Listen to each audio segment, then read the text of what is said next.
ಊರಿನಿಂದ ಬಂದವರೇ ಇಲ್ಲೇ ಕುಳಿತುಕೊಂಡು ಬಿಟ್ಟಿದ್ರಲ್ಲ, ಯಾಕೆ ಮೈಯಲ್ಲಿ ಹುಷಾರಿಲ್ಲ? ತೆಗೆಯ ಕೈಲ ಈ ನಿನ್ನ ಹೊಲಸು ಕೈಗಳಿಂದ ನನ್ನ ಮೈ ಮುಟ್ಬೇಡ. ನಿಜ ಹೇಳ, ಎಷ್ಟು ದಿನದಿಂದ ನಡೀತಾ ಇದೆ ಈ ಮನೆಯಲ್ಲಿ ನಿನ್ನ ಒಂದು ಕುಮಾರನ ಪ್ರೇಮದ ಸರಸದಲ್ಲ. ನೋಡಿದ್ದೀರಿ ಇಂಥ ಅಸಭ್ಯವಾದ ಮಾತುಗಳನ್ನ. ನೋಡಿ, ನಾನು ನಿಮ್ಮ ಧರ್ಮ ಪತ್ನಿ, ನನ್ನಿಂದ ಯಾವ ತಪ್ಪು ಆಗೋದಕ್ಕೆ ಸಾಧ್ಯನೇ ಇಲ್ಲ ಸ್ವಾಮಿ. ಕುಮಾರನ ನನ್ನ ನಡುವೆ ಯಾವ ಪ್ರೇಮದ ಸಲ್ಲಾಪನೂ ನಡೆದಿಲ್ಲ ಸ್ವಾಮಿ. ಮುಚ್ಚ ಬಾಯಿ. ಮನೆಯಲ್ಲಿ ನಾನಿರುವಾಗ ಕುಮಾರ ನಿನ್ನ ಪಾದಿಗೆ ಅಣ್ಣ, ಅದೇ ನಾನಿರುತ್ತಿರುವಾಗ ಕದ್ದು ಕಾಮನಾಟ ಆಡೋ ಸೆಕೆಂಡ್ ಹ್ಯಾಂಡ್ ಕಾಮನಾಡು. ನಿನ್ನ ಲವ್ ಮಾಡಿ ನನ್ನ ಕಷ್ಟಗಳನ್ನು ಅನುಭವಿಸಿ ನಿನ್ನ ಪ್ರೀತಿಗಾಗಿ ಕೆಟ್ಟ ತಾಯಿಯನ್ನು ದೂರ ಮಾಡಿ ಸ್ನೇಹಿತನ ಆಶ್ರಯದಲ್ಲಿ ಬಂದೆ. ಆದ್ರೆ ನೀನು ಇಲ್ಲಿ ಬಂದು ಮಾಡಿದ್ದೇವೆ ಇದೇ ನಿನ್ನ ಪ್ರಣಯ ರಾಜರಿಗೆ ನೀನು ಕೊಟ್ಟ ಪ್ರೇಮದ ಕಾಣಿಕೆ. ನೀವು ಕಣ್ಣಿಂದಾನೆ ನೋಡಿದೆ ಕುಮಾರಣ್ಣ ನನ್ನ ಮೇಲೆ ಈ ರೀತಿ ಇಲ್ಲ ಸಲ್ಲದ ಅಪವಾದ ಹೊರಿಸ್ತಾ ಇದ್ದಿರಲ್ಲ. ನೋಡಿ, ನಿಮ್ಮ ಮುಂದೆ ಯಾರು ಹೇಳಿದ್ರು ಸ್ವಾಮಿ? ನಿಮ್ಮ ಮುಂದೆ ಯಾರು ಹೇಳಿದ್ರು? ಯಾಕೆ ಹೇಳಬೇಕು? ಕಣ್ಣಾರ ಕಂಡ ಸನ್ನಿವೇಶಕ್ಕೆ ಸಾಕ್ಷಿ ಬೇರೆ ಬೇಕೇನೆ. ಈ ಊರಿನ ಕಾಡಿನ ದಾರಿಯಲ್ಲಿ ನೀವಿಬ್ರು ಮೈ ಮರೆಯುವ ಸನ್ನಿವೇಶವನ್ನ ಆ ನನ್ನ ಗೆಳೆಯ ತನ್ನ ಕಣ್ಣಿಂದ ನೋಡಿದ್ದಾನೆ.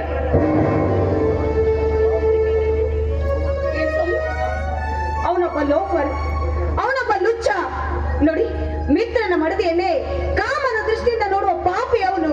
ನೋಡಿ, ನೀವು ಅವನ ಮಾತನ್ನ ನಂಬಬೇಡಿ. ಅವನು ಮನೆಯಲ್ಲಿ ರಾಮ, ಬೀದಿಯಲ್ಲಿ ಕಾಮಣ್ಣ. ಅವನಲ್ಲ ಕಾಮಣ್ಣ, ಸ್ನೇಹಿತರ ಮಡದಿಯನ್ನು ಮುಗಿದಿಟ್ಟುಕೊಂಡಿರೋ ಆ ನಿನ್ನ ಕುಮಾರ ಮನೆಯಲ್ಲಿ ಕಾಮಣ್ಣ, ಬೀದಿಯಲ್ಲಿ ರಾಮಣ್ಣ. ಚೆನ್ನಾಗಿ ನಡೀತಾ ಇದೆ ಅಣ್ಣ ತಂಗಿಯರ ಕಾಮನಿದೆ. ನಿನ್ನನ್ನ ಲವ್ ಮ್ಯಾರೇಜ್ ಮಾಡ್ಕೊಂಡು ನಾನು ಮೋಸ ಹೋಗ್ಬಿಟ್ಟೆ. ಇಷ್ಟು ದಿನ ನಿನ್ನ ಒಬ್ಬಳು ಗರತಿ ಅಂತ ತಿಳ್ಕೊಂಡಿದೆ. ಆದ್ರೆ ನೀನು ಗರತಿ ಅಲ್ಲಂದರೆ ಜಾರಿ ನೀನು. ಇಲ್ಲ, ನೋಡಿ, ನೀವು ಮಾತ್ರ ನನ್ನನ್ನ ಜಾರಿಣಿ ಅಂತ ಹೇಳ್ಬೇಡಿ. ನಾನು ಯಾವ ತಪ್ಪು ಮಾಡಿಲ್ಲ ಸ್ವಾಮಿ. ನಾನು ನಿರ್ದೋಷಿ ಸ್ವಾಮಿ. ಬಾಯಿ ಮುಚ್ಚೆ ಕಳಂಕರೆ. ಗಂಡನ ಮಾನ ಮರ್ಯಾದೆನ 4 ಜನರಲ್ಲಿ ಆಡುವಂತೆ ಮಾಡಿದ್ದೇನೆ. ಇಷ್ಟು ದಿನ ನಿನ್ನನ್ನು ನಂಬಿ ನಾನು ಮೋಸ ಹೋಗ್ಬಿಟ್ಟೆ. ಪ್ರೇಮ ಲೋಕದಲ್ಲಿ ಪ್ರೀತಿಗೆ ಬೆಲೆ ಇದೆ ಅಂತ ಹೇಳಿ ನಿನ್ನ ಲವ್ ಮ್ಯಾರೇಜ್ ಮಾಡ್ಕೊಂಡು ನಾನು ಮೋಸ ಹೋಗ್ಬಿಟ್ಟೆ. ಗಂಡನ ನೆರಳ ನೆರೆಯದ ಸೂಳ ನೀನು ಈ ಮನೆಯಿಂದ ತೊಲಗಿ. ಏನೋ ಇದು ಗಲಾಟೆ? ಕಷ್ಟದಲ್ಲಿ ಕಟ್ಟಿಕೊಂಡ ಮಡದಿಯನ್ನೇ ಹೊರನುಗ್ತಾ ಇದೆಯೇನೋ? ಜೊತೆಗೂಡಿ ಬಾಳಬೇಕಾದ ಬಾಳ ಸಂಗತಿಯನ್ನ ಕುತ್ತಿಗೆ ಹಿಡಿದು ಹೊರನುಗ್ಗುವಷ್ಟು ಕ್ರೂರಿಯಾಗಿಯಲ್ವೋ? ಹೇ, ಏನು ಮಾಡ್ದು ನಿನ್ ಮಡದಿ? ಯಾವಳ ನನ್ ಮಡದಿ? ಇವಳು ನನ್ ಮಡದಿ ಅಲ್ಲ. ಗಂಡನ ಕಣ್ಣಿಗೆ ಮಣ್ಣೆರಿಸಿ ಕದ್ದು ಪ್ರೇಮ ಗಂಗೆಯಲ್ಲಿ ಈಜಾಡೋ ನಿನ್ನ. ಏನ್ ಹೇಳ್ತಾ ಇದ್ದೀಯೋ? ಏನಾಗಿದೆ ನಿನಗೆ? ನಾನು ಇನ್ನ ಆತ್ಮೀಯ ಮಿತ್ರ ಕಣೋ. ನಾನಂತವನಲ್ಲ ಕಣೋ. ಬಾಯಿ ಮುಚ್ಚೋ ನಾಯಿ ಅಂತವನೆ. ಗೆಳೆಯನ ಮಡದಿ ಅಂತ ನೋಡಿದೆ ನನ್ನ ಕರುಳಿನ ಕಂದರೆ ಆಡಿಸ್ಬಿಟ್ಟೆ. ಗೆಳೆಯನ ಮಡದಿ ಅಂತ ಸ್ವಲ್ಪ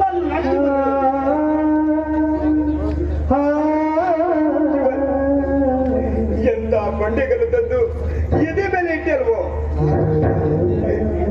ದೇವತೆಯಂತಿರುವ ನಿನ್ನ ಮಡದಿ ನನ್ನ ತಂಗಿ ಅಂತವಳೊಂದಿಗೆ ಲಲ್ಲೆ ಹೊಡೆಯುವ ಮೂರ್ಖ ನಾನೆಲ್ಲ ಕಣೋ, ನಾನಲ್ಲ. ನಿನ್ನ ಪಾದ ಸಾಕ್ಷಿವಾಗಿ ಹೇಳ್ತಾ ಇದ್ದೀನಿ. ನನ್ನ ಹೆತ್ತಮ್ಮನ ಮೇಲೆ ಹಾಡಿ ಮಾಡಿ ಹೇಳ್ತಾ ಇದ್ದೀನಿ ಕಣೋ. ನಾವು ನಿರ್ದೋಷಿಗಳು ಕಣೋ. ಸಾಕು ಮಾಡು ಈ ನಿನ್ನ ವೇದಾಂತವನ್ನು ಕೇಳೋಕೆ ನನಗೇನು ತಲೆ ಕೆಟ್ಟಿಲ್ಲ.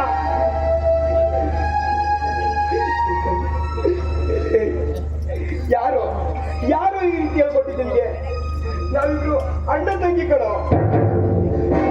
ಕಂಡ ಸನ್ನಿವೇಶಕ್ಕೆ ಸಾಕ್ಷಿ ಬೇರೆ ಬೇಕೇನೋ? ಇವತ್ತು ನೀರು ತರಲು ಹೋದಾಗ ನೀವಿಬ್ರು ಎಚ್ಚರ ತಪ್ಪಿ ಹುಚ್ಚು ಮೋಹದಲ್ಲಿ ಮೈ ಬರುತ್ತನ ತನ್ನ ಕಣ್ಣಿಂದ ನೋಡಲಾರದೆ ತಾನೇ ಕಣ್ಮುಚ್ಚಿ ಹೋದರಂತೆ ಹಾಗೆಲ್ಲ ಏನು ಮಾತಾಡ್ತಾ ಇದೀಯಾ? ವಿನಾಶನ್ ಮಾತು ಕೇಳ್ಕೊಂಡು ನೀನ್ ಈ ತರ ಮಾತಾಡ್ತಾ ಇದೆಯೇನೋ? ಅವನೊಬ್ಬ ಕಲಿಯುಗದ ಕಾಮುಕಗಳು. ಕೆಡದೆ ಗಂಗನಿಂದ ಕೆಡಿಸುವ ಕೇಳಿ ನಂಬರ್ ನೀನು ಲವ್ ಮ್ಯಾರೇಜ್ ಅನ್ನ ನೋಡೋಕಾಗದೆ ಸುಂದರವಾದ ಸಂಸಾರವನ್ನೇ ಸರ್ವನಾಶ ಮಾಡಲು ನಿಂತಿರುವ ಸಮಾಜ ದ್ರೋಹಿಗಳು. ಅವನ ಕ್ಯಾರೆಕ್ಟರ್ ಗೊತ್ತಿದ್ದು ಅವನು ಗಾಳಿ ಮಾತನ್ನ ನಂಬಿ ನಾನು ಜೈಲಿನಂತಿರುವ ನಮ್ಮ ಸಂಸಾರವನ್ನ ಹಾಳು ಮಾಡಲು ಹೊರಟಿದ್ಯೇನು? ಯಾಕೋ ಸೀತೆ ಮಾತೆಂದಿರುವ ಈ ನಿನ್ನ ಮನದಿ ಕಾಡಿಗೆ ತಳ್ಳುವಷ್ಟು ಮತಿಹೀನನಾದ್ಯಲ್ವೋ? ಚೆನ್ನಾಗಿ ಅಭಿನಯಿಸ್ತಾ ಇದೆಯಾ? ಈ ನಿನ್ನ ಅಭಿನಯವನ್ನ ಯಾವುದಾದ್ರೂ ನಾಟಕದ ಕಂಪನಿಯಲ್ಲಿ ಹೋಗಿ ಅಭಿನಯಿಸೋ. ನೀನೊಬ್ಬ ಸ್ನೇಹಿತ ಅನ್ಕೊಂಡಿದೆ, ಆದ್ರೆ ನೀನು ಸ್ನೇಹಿತನಲ್ವೋ. ಸ್ನೇಹದ ಯೋಗಿನಲ್ಲಿ ಸ್ನೇಹಿತರ ತೆರೆಗೆಯನ್ನ ಸರಿಯಾಗಿ ಕರೆದು ಸರಸಾಡೋ ಸ್ವಾಮಿ, ದಯವಿಟ್ಟು ಈ ರೀತಿ ಮಾತನಾಡಬೇಡಿ. ನೋಡಿ, ನೀವೇ ನನ್ನ ಪಾಲಿನ ದೇವರು, ನೀವೇ ನನ್ನ ಸರ್ವಸ್ವ ಅಂತ ಹೇಳಿದವ ನಾನು. ನೋಡಿ, ನನ್ನ ಗರ್ಭದಲ್ಲಿ ಬೆಳೆಯುವ ಮಗುವಿನ ಮೇಲೆ ಆಣೆ ಮಾಡಿ ಹೇಳ್ತಾ ಇದ್ದೀನಿ, ನನ್ನ ಕುಮಾರನ ಮತ್ತೆ ಯಾವ ರೀತಿನೂ ತಪ್ಪು ನಡೆದಿಲ್ಲ. ನೀವಿಲ್ಲದೆ ನನಗೆ ಇರೋದಕ್ಕಾಗಲ್ಲ. ನೀವೇ ನನ್ನ ಸರ್ವಸ್ವ ಅಂತ ಹುಟ್ಟಿ ಬೆಳೆದ ಹೆತ್ತವರ ಮನೆಯನ್ನು ಬಿಟ್ಟು ನಿಮ್ಮ ಹಿಂದೆ ಬಂದವನೇ ನಾನು. ನೀವಿಲ್ಲದೆ ನಾನು ಒಂದು ಕ್ಷಣನೂ ಇರಲ್ಲ ರೀ.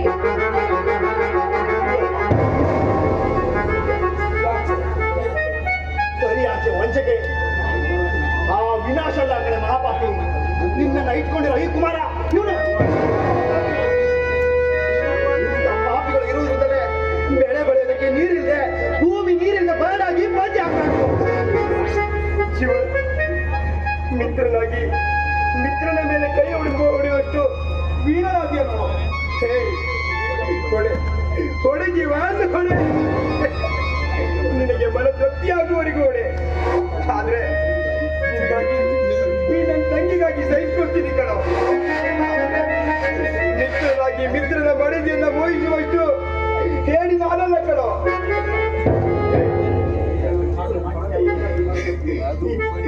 ಒಂದು ವೇಳೆ ನಾನು ಹಾಗೆ ಮಾಡಿದ್ರೆ ಈ ನನ್ನ ಜೀವವೇ ಹುಣ್ಣಾಗಿ ಯಾರಿಗೂ ಬಾರದವನಾಗಿರ್ತೀನಿ. ಬರ್ತೀನಿ ಕಣ, ಬರ್ತೀನಿ ಜೀವನ್. ಇಲ್ಲ ಅಲ್ಲೇ ನೀನಾಕ ಮನೆ ಬಿಟ್ಟು ಹೋಗ್ತಿದ್ಯಾ? ಎಷ್ಟಂದ್ರು ಇದು ನಿನ್ ಮನೆ ಅಲ್ವಾ? ನಾನೇ ಈ ಮನೆಗೆ ಹೋಗ್ತೀರಿ. ಈ ಜಾರಿನ ಕಟ್ಟು ನೀನೇ ಸುಖವಾಗಿರೋ. ನನ್ ಜಾರಿನೇ ಅಲ್ಲ ರೀ. ದಯವಿಟ್ಟು ನನಗೆ ಇಲ್ಲ ಸಲ್ಲದ ಫೋನ್ ಹಾಕಿ ಹೋಗ್ಬೇಡಿ.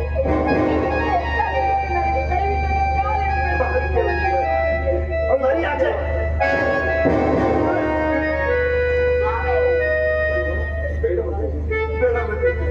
ಅನ್ಬೇಡ, ಅವನಿದ್ದೆ ನೀನು ಹೋದ್ರೆ ನಿನಗೆ ನೆಮ್ಮದಿ ಸಿಗಲ್ಲಮ್ಮ. ಆಕಸ್ಮಿಕವಾಗಿ ಅವನಿದ್ದೆ ನೀನು ಹೋದ್ರೆ ನೀನು ಕುಚ್ಚಿಯಾಗಿ ಹೋಗ್ತೀಯಮ್ಮ, ಕುಚ್ಚಿಯಾಗಿ ಹೋಗ್ತೀಯ. ಇಲ್ಲ, ಪತಿಯೇ ನನ್ನ ದೇವರು, ಪತಿಯೇ ನನ್ನ ಸರ್ವಸ್ವ ಅಂತ ನಾನು ಹೆತ್ತವರನ್ನ ಕರೆದು ಅವ್ರ ಬೆನ್ನ ಹಿಂದೆ ಬಂದಿದ್ದಕ್ಕೆ ಯಾರ್ದ ಮಾತು ಕೇಳಿ ಹೆಂಡತಿ ಮೇಲೆ ಸರಿಯಾದ ಅಪವಾದನೆ ಹಾಕಿದ್ದಾರೆ. ನಾನು ಅವ್ರ ಜೊತೆ ಹೋಗ್ಬೇಕು ಅಣ್ಣ. ಅವ್ರಿಲ್ಲದೆ ನನಗಿರೋದಕ್ಕಾಗಲ್ಲ. ನಾನು ಅವ್ರ ಜೊತೆ ಸುಖವಾಗಿ ಜೀವನ ಮಾಡ್ಬೇಕು ಅಣ್ಣ. ನನ್ನ ಕೇಳಮ್ಮ, ನನ್ನ ಉಸಿರಿರುವವರೆಗೂ ದೇವರು ಕೊಟ್ಟ ತಂಗಿ ಅಂತ ನಾನ್ ನಿನ್ನ ಕಣ್ಣಿಟ್ಟು ನಾನ್ ಸಾಕ್ತೀನಮ್ಮ. ಮಿತ್ರತ್ವದ ಸಂಶಯ ಫಲ ಈ ಸಮಾಜಕ್ಕೆ ಮನವರಿಕೆ ಆಗ್ಲೇಬೇಕು. ಮಿತ್ರವರೆಗೂ ನೀ ನನ್ನ ಜೊತೆ ಇರ್ಬೇಕಮ್ಮ. ನಿನ್ನ ನಾನ್ ಚೆನ್ನಾಗಿ ನೋಡ್ಕೊಳ್ತೀನಿ. ನಾನು ಎಂತ ಪಾಪಿ ಅಣ್ಣ, ನಾನು ಎಂತ ಪಾಪಿ. ನೀನು ಪಾಪಿಷ್ಟಳಲ್ಲಮ್ಮ, ಪುಣ್ಯವಂತಳು. ನಿನ್ನ ಅಣ್ಣನ ಸತ್ವ ಪರೀಕ್ಷೆಗಾಗಿ ಅವತರಿಸಿ ಬಂದ ಸತ್ಯ ಸಾವಿತ್ರಿ ಕಣಮ್ಮ ನೀನು. ಒಂದಲ್ಲ ಒಂದಿನ ಸತ್ಯ ಗೊತ್ತಾದಾಗ ಜೀವ ನಿನಗೆ ಬಂದೇ ಬರ್ತದನ್ನೋ ನಂಬಿಕೆ ನನಗಿದೆ ಕಣಮ್ಮ.